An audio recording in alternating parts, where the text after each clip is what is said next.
Alright, rideshare coach here, and I've been driving this 2023 Tesla Model 3 rented through Hertz to do just Uber rides, regular Uber rides. Been making $30 per hour, and this is the video to show you how much I made in those 6 weeks. Here we go. So here's the two cars I'm using for rideshare side by side here. We have the 2012 Toyota Prius Hybrid, which I own, that I can use for Uber and Lyft. And we have the 2023 Tesla Model 3 rented through Hertz that I can only do Uber with. But it qualifies for comfort rides, premier rides, and I get an extra $1 per ride because it's full EV. But I make $30 per hour driving the Tesla, and I make $42 per hour driving the Prius, and I'll show you how and why. First of all, here's the contract right there, $364 a week. Now let's get into the 6-week experiment that I did. So here we go, June 19th through June 26th. Okay, week 1 right here, $1,514 in 37 hours and 15 minutes. Okay, week 2, $1,928 in 47 hours and 10 minutes. Week 3, $1,847 in 48 hours and 8 minutes.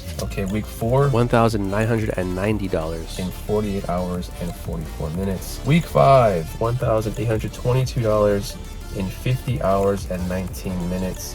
And then the final week of the experiment, week 6 here, $1,598 in 45 hours and 53 minutes. Okay, so what does it all mean? Let's get the averages here. So after you take away the $364 per week rental fee and about $40 per week of charging. Now, I spent more in charging and supercharging than that, but I got a lot of cash tips that kind of offset the charging. So about 40 bucks per week was that expense. So overall about $400 expenses every week. When you subtract that from all my earnings, I made $8,300 in the 6 weeks in a total of 277 hours of work. When we average that out, that's $1,383 per week, but I'm working 46 hours per week on average, and I'm making $30 per hour.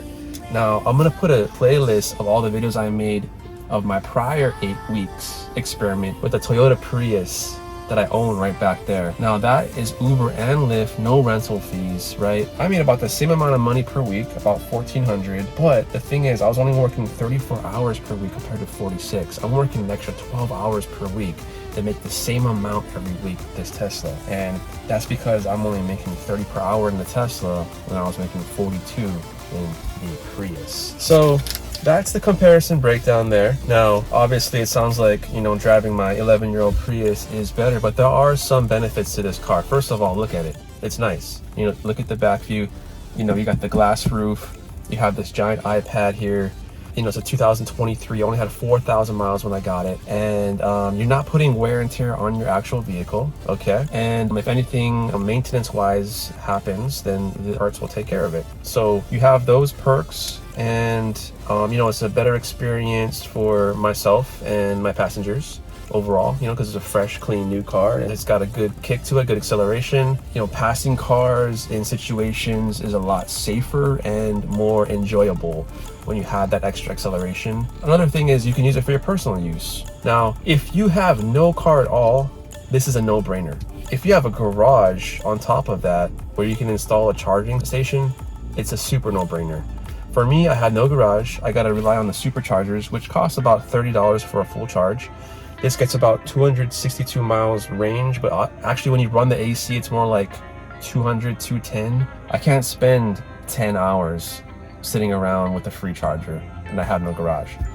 So that's why, the earnings are a little bit lower as well. But the main thing is eating that 364 per week and not being able to do Lyft. Lyft is a huge tool to be able to multi-app with Uber. So yeah, if you're gonna do rideshare, you're gonna want to get a Toyota Prius and do Uber and Lyft. This is probably the second best option though, is renting this Tesla. Now, if I were to do 80 hours per week like some people and grind, or at least 60, 70, 80 hours, then this becomes more worth it. But I'm more of like a 50 hours per week tops kind of driver. I'm averaging 46 hours per week in this test, and I was maxing out at 50. Now, stay tuned because I'm gonna be making a review of this whole car, and I'm gonna try to do 80 hours in 1 week just to push this to the maximum capacity, to show the drivers out there that grind those 80-hour weeks what the potential is of this car. Oh, one more thing. In order to qualify for the Tesla Uber Hertz rental situation, you need to have 250 rides on your belt as an Uber driver, and you need to hold a 4.85 star rating, okay? That's the only qualifications, and you have to be of age in your state to be able to rent a car. All right, so that's it. And if you want to be an Uber or Lyft driver, all you gotta do is go to my website. Click on the link in the description below. It's gonna be ridesharecoach.net. Sign up for Uber or Lyft, get a big sign-on bonus.